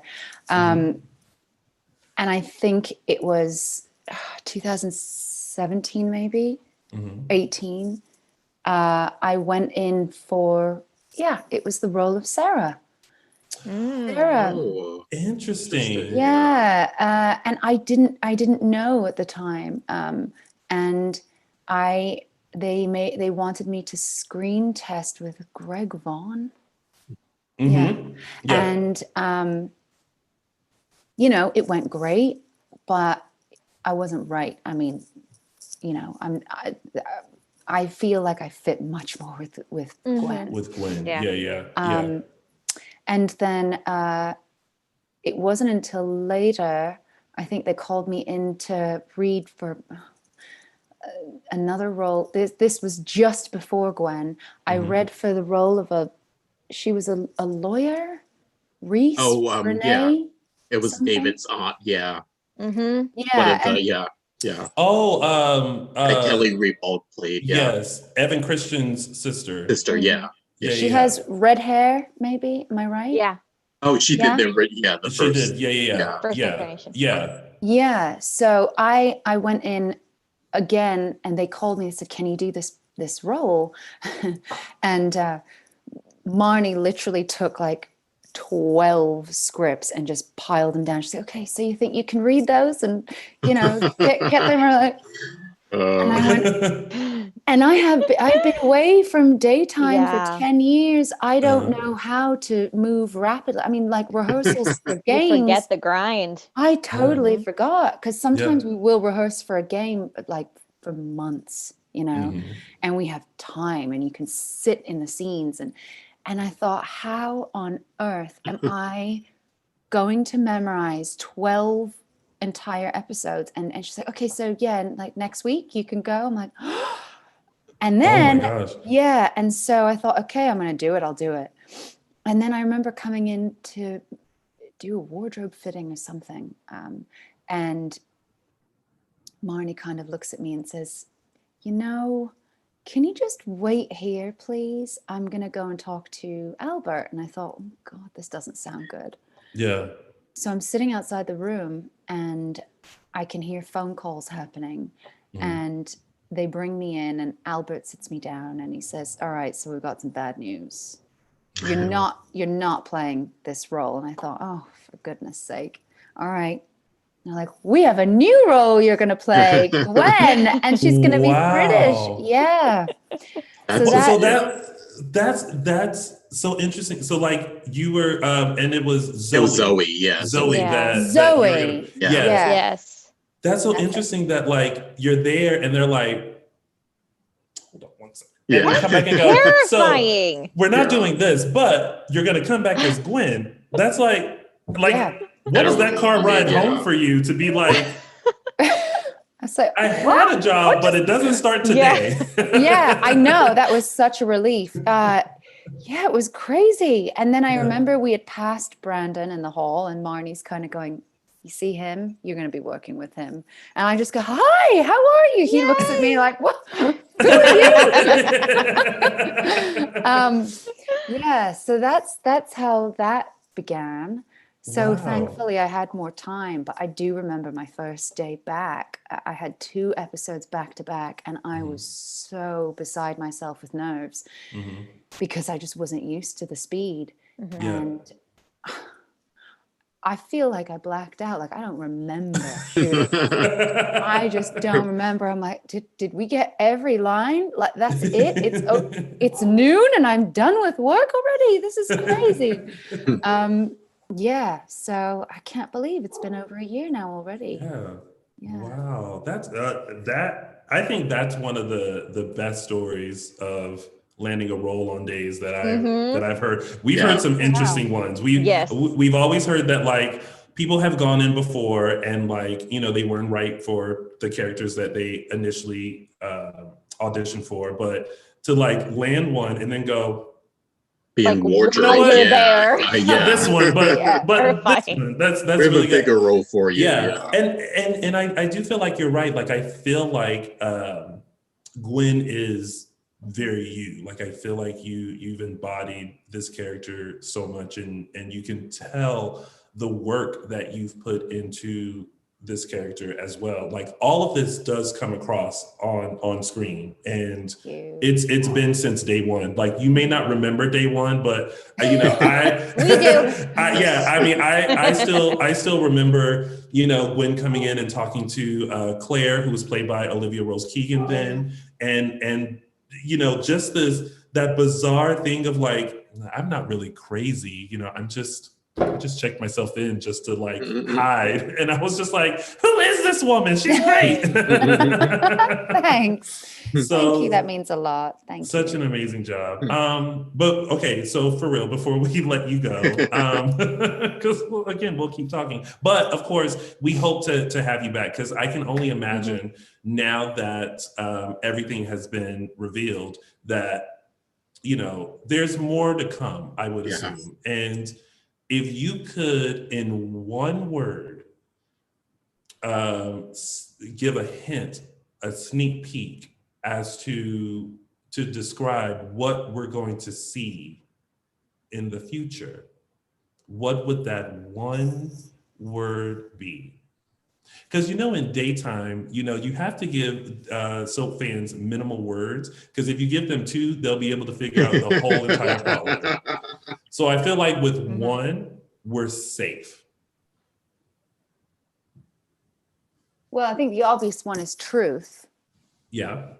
But I'm trying to see if I can come up with something wittier, but that won't give it away. Yeah.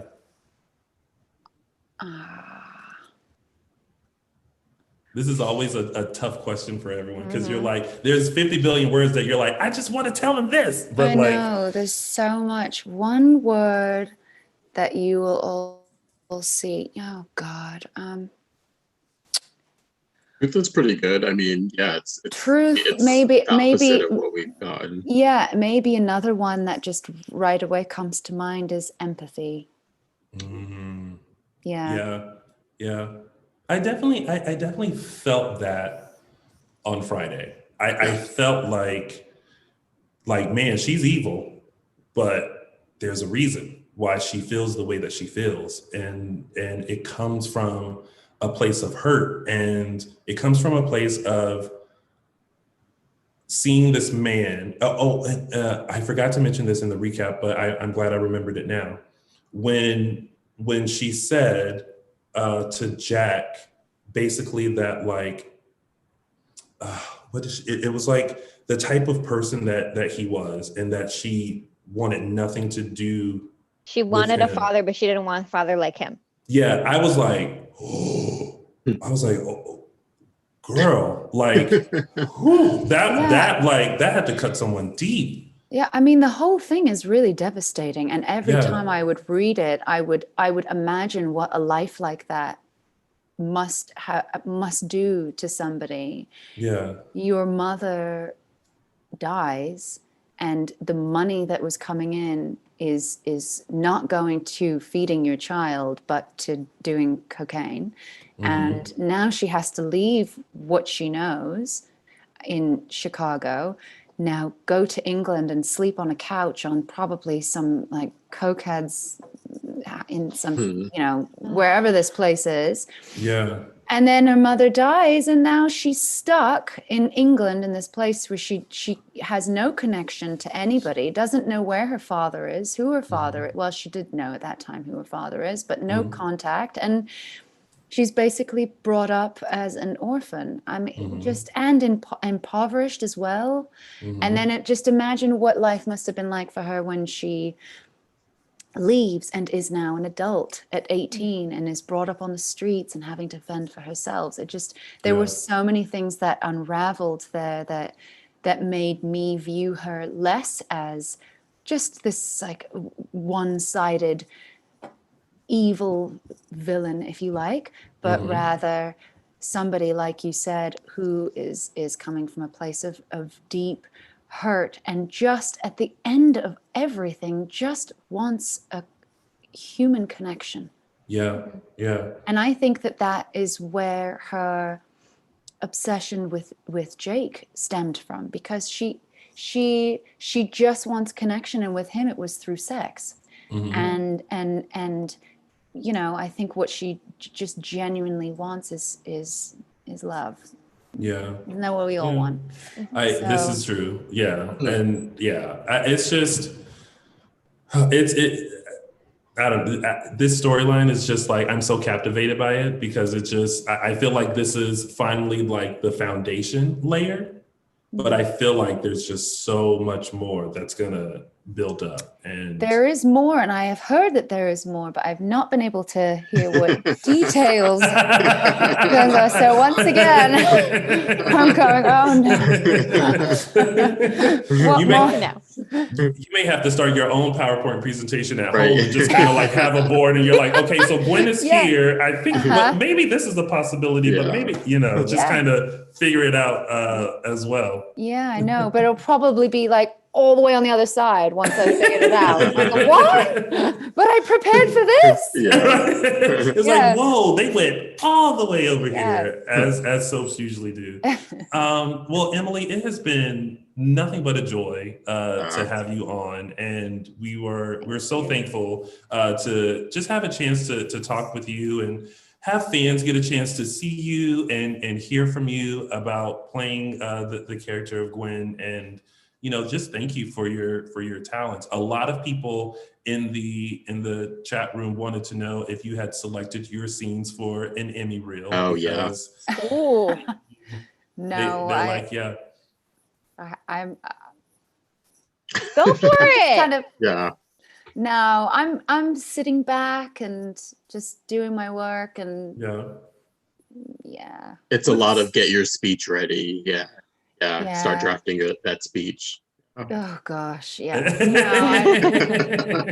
No, I would like to just do the work and enjoy the work and leave it there. And if I go to the Emmys, I will gladly cheer everybody else on and just kind of sit back with a glass of wine and not have to be nervous. It's like not that pressure of like, what's going to happen? Am I going to win? What's going to do? But just know that you have you're a winner to us, and your work is just. Can I just call amazing. you when I need a confidence boost? Sure. We are here. Listen, just give me a call. Half the cast already has my number. So like if you just go in and say, who has Tony's number? They'll say, oh, here you go. And then I'll walk you through it and say, Emily, how are we feeling today? Are you feeling confident? Well, let me give you a confidence boost. What do we need to get you into this space? Yes, because you are simply amazing. Thank you very much. So thank you for the work and thank you for what you're doing and thank you for bringing this character to life and giving her so many different dynamics and angles and things that we're just here waiting to see what she does next. Yeah, well, I'm so happy to hear that people are liking her, because your fear is that people won't. I know so many people hate Gwen, and now I just hope that maybe perspectives will shift. But I'm just grateful that I have an opportunity to show Gwen in this new light. So we'll see how the audience reacts. Ooh, and listen, so fans do not mind telling you how they react. Oh, I mean, people write to me personally. I'm like, oh my goodness, what is that necessary? I'm not Gwen. I'm a different person. There's those. I mean, and I think the funniest thing I have ever heard of fans doing is when someone's kidnapped and they send a letter to the person to tell them where the person is, so that we've heard of that. I've heard of that. Yeah. Wow. Okay. Yeah. We'll save you if it happens. Yes. Yeah. And on that note, Emily. Yep. Thank you so much again, and I really hope that we can have you on again as we continue to see what happens with Gwen, and we can chit chat and dissect it more. And the next time you come on, I will have Stefano's portrait here instead. Perfect. And just go 3, 2, 1. Say whatever it is you need Scotch to say. ready, that would be perfect. Yeah. Can you make his eyes move though? Because I really do want that to happen. You know what? Like in a haunted house. Yes, for you, yes. I will make sure that I as you move across the screen, the eyes will just kind of follow you and shift. That would be so good. All right. Awesome. Thanks so much.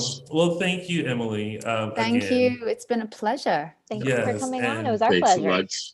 And we can't wait to chit chat again.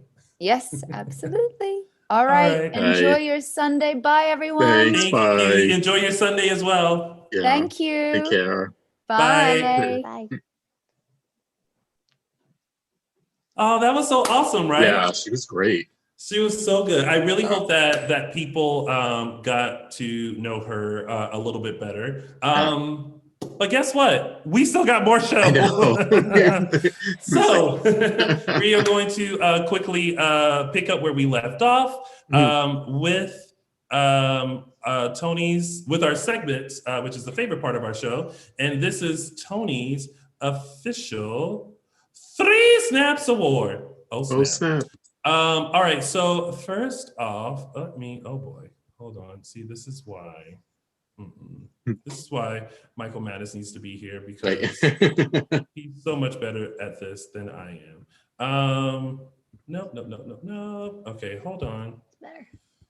Sorry. Let me redo this. Bear with us, everybody. This is all so new. And then so now what I have to do, I have to go. Okay, you know what? I just have to. We're almost there. I know, right? This is. See, this is a moment where you realize technology is not your friend as much as you want technology to be your friend. All right, so I'm just gonna get rid of. Wait, oh my gosh. Okay, we'll start with this. Yeah, I should have mood music as a sideshow. Right. All right. So this is Tony's official 3 Snaps Award, and it goes to Anna Dimera for ever so slightly lifting that foot out just so she can give Gwen a little dose of her own medicine. So Leanne Hunley, you get Tony's official 3 Snaps Award. Oh, snap. Oh, snap. We do not have the caption that because Michael Mattis will be returning to us next week, but we do have Those Were the Days. Yes, this week's segment of Those Were the Days is brought to you by Maggie and Bonnie. We talked about this a little bit earlier. It seemed so interesting on so many different levels. We talked about Maggie sort of holding her forgiveness. We talked about was a little bit of a like hypocrisy thing there with the fact of like Maggie sort of being able to forgive Victor for all of his transgressions, but sort of like having this judgment against Maggie. But what I sort of brought it back to was that Maggie and Bonnie have such a rich history with each other. It goes all the way back to when Bonnie was first introduced. Remember, she was Maggie's housekeeper. Maggie was killed by the Salem stalker. She falls in love and marries Mickey. Maggie comes back from the dead, and they are at a tug of war sort of over Mickey for the next few years. There's also the issue that Bonnie was married to Mickey. That marriage wasn't validated. She sort of, Bonnie took over Maggie's restaurant. There's so much history between these two characters, and I thought it was interesting that they didn't sort of bring that up as the major issue there. They were sort of focused, Maggie was sort of focused on what she had done to Adrian and sort of what she had done to her in the past couple of years. But I thought it was interesting that she didn't bring up their past with Mickey and all that sort of the tug of war that they had with each other. So those scenes sort of reminded me of that they go way back, and there are other men between them than Justin and Victor. Those were the days. All right. And now it is time for It's a Gift. Well, today it's a video, but it's all the same. There we go. There you go. Yeah. So this is the, if I were to caption this, it would be, keep talking. That'll make it better. That would be the caption there. I mean, I'm so freaking annoyed with Chad that I'm not even using expletives anymore. I'm using doo-doo and dum-dum. That's the space I'm in right now. I'm so annoyed. And that's the face. It's like, keep talking. Go ahead. Keep talking. The more you talk, the less I want to listen to. And that was It's a Gift. And be sure to check out Me World 2's Oh Shiz Moment of the Week. We will be sure to send that out. But now it's time for some news and gossip. Yes, today we have news and gossip certifiably for both ex-Chad and ex-Abigail. So we'll start with Kate Manzi, we know as ex-Abigail. Kate Manzi will star as Hunter Clarkman in the new series Casa Grande. And synopsis, Casa Grande is a politically charged 5-episode drama that tells the tale of several farmland families in Northern California as they navigate universal themes of class, immigration, culture, and family. The show is set to explore how hate and violence are originated by fear through the backdrop of race.